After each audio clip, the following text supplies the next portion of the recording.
कलयुग के 5 ऐसे सत्य जिन्हें भगवान श्री कृष्ण ने पहले ही बता दिया था। महाभारत काल में पांचों पांडवों के मन में कलयुग के बारे में जानने की बड़ी इच्छा थी, इसलिए उन्होंने एक बार भगवान श्री कृष्ण से पूछ ही लिया कि हे वासुदेव, कलयुग में मनुष्य का जीवन कैसा होगा, मनुष्य के विचार कैसे होंगे और मोक्ष की प्राप्ति कैसे होगी। यह सब सुनकर भगवान श्री कृष्ण ने पांचों पांडवों से कहा कि मैं तुम्हें इसका सीधा उत्तर तो नहीं दे सकता, लेकिन तुम पांचों भाई जंगल में जाओ और जो कुछ भी वहां दिखे मुझे आकर विस्तार पूर्वक बताना, मैं तुम्हें उसका कलयुग में प्रभाव बताऊंगा। यह सब सुनकर पांचों पांडव जंगल में गए और उन्होंने वहां जो देखा वह देखकर वे आश्चर्यचकित रह गए। फिर पांचों पांडव श्री कृष्ण को बताया कि उन्होंने वहां क्या देखा। सबसे पहले युधिष्ठिर ने कहा कि हे वासुदेव, मैंने पहली बार 2 सूंड वाला हाथी देखा, ये मेरे लिए बहुत आश्चर्यजनक था। तब श्री कृष्ण कहते हैं कि कल युग में ऐसे लोग राज करेंगे जो दोनों ओर से शोषण करेंगे,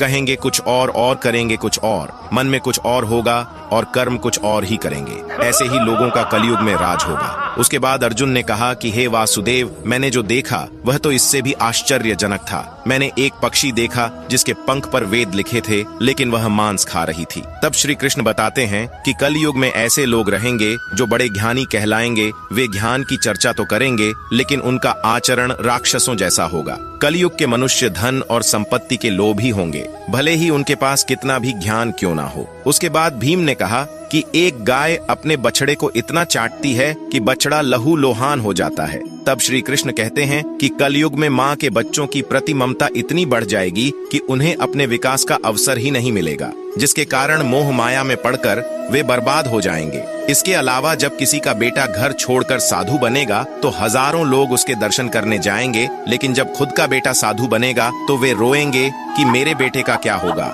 कलयुग में बच्चों के प्रति ममता इतनी बढ़ जाएगी कि उसे मोह माया और परिवार में ही बांध के रखेंगे। उसके बाद सहदेव ने कहा कि मैंने 7 कुएं के बीच में एक सूखा कुआं देखा, लेकिन यह कैसे हो सकता है।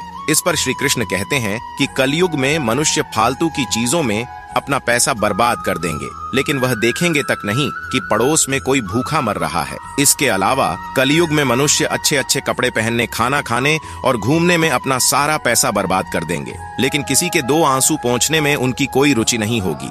इसके बाद नकुल ने कहा कि एक चट्टान सभी पेड़ पौधे को तोड़ रहा था, लेकिन वह एक छोटे से पौधे पर टकराकर रुक जाता है। इस पर श्री कृष्ण कहते हैं कि कल युग में लोगों का जीवन पतन हो जाएगा। ऐसे में हरि नाम का एक छोटा सा शब्द उस पतन को रोक पाएगा।